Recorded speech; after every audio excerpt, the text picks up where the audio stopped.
আমরা এখানে বলেছি যে মুসলমান ৫ ওয়াক্ত নামাজ কালাম পড়ে এরপরেও জাহান্নামে যাবে যারা, তারা হলো ১৭ শ্রেণীর লোক। আমরা এক নজরে আবারও বলে দিচ্ছি, হারাম খাদ্য যে গ্রহণ করে, ১, ২ আত্মীয়তার সম্পর্ক ছিন্ন করে যে, নাম্বার ৩ প্রতিবেশীকে যে কষ্ট দেয়, নাম্বার ৪ মা বাবার অবাধ্য সন্তান, মা বাবার কথা শোনে না সে, নাম্বার ৫ উগ্র মেজাজি, টেড়া, গোয়ার, সবাইকে দমায় রাখে, এই টাইপের লোক।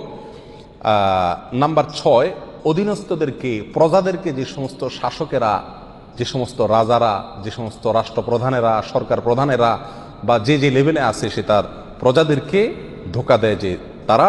নাম্বার ৭ অন্যের সম্পদকে অন্যায়ভাবে আত্মসাৎকারী ব্যক্তি। নাম্বার ৮ উপকার করে কারোর খোঁটা দেয় যে ব্যক্তি, সে জান্নাতে যাবে না। নাম্বার ৯ চগলখোর ব্যক্তি জান্নাতে যাবে না, মানুষের পিছনে কথা লাগায় বেড়ায় একজনের আরেকজনের কাছে। নাম্বার ১০ অন্যকে নিজের পিতা হিসাবে, নিজের বাবাকে না বলে পরিচয় না দিয়ে অন্যকে নিজের বাবা হিসাবে, পিতা হিসাবে পরিচয় দেয় যে ব্যক্তি, সে। নাম্বার ১১ গর্ব এবং অহংকার করে যে ব্যক্তি, যার মনের ভিতরে অহংকার আছে, সেই জান্নাতে প্রবেশ করবে না।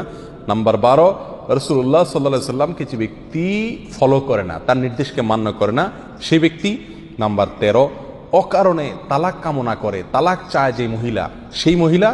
নাম্বার 14 দুনিয়াবি উদ্দেশ্যে যারা এলেম শিখে, কোরআন হাদিস শিখে, এলেম অর্জন করে, আলেম হয় দুনিয়াবি উদ্দেশ্যে, দুনিয়ার কোনো ধান্দায়, আল্লাহকে খুশি করা ছাড়া অন্য কোনো ধান্দায়, তারা।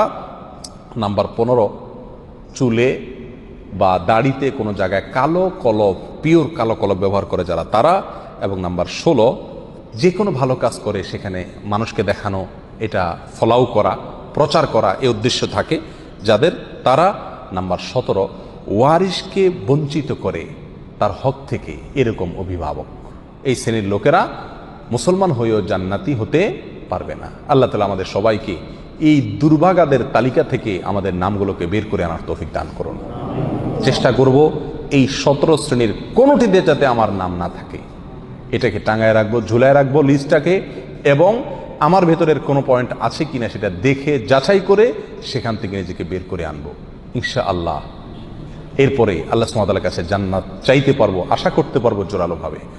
আল্লাহ সুবহানাহু ওয়া তাআলা আমাদের সবাইকে আখিরাতে কিয়ামতের দিন একেবারে ফার্স্ট চান্সে, প্রথম চান্সেই জান্নাত যেন আমরা লাভ করতে পারি, জাহান্নাম থেকে মুক্তি নসিব যেন হয়, সেই তৌফিক দান করুন।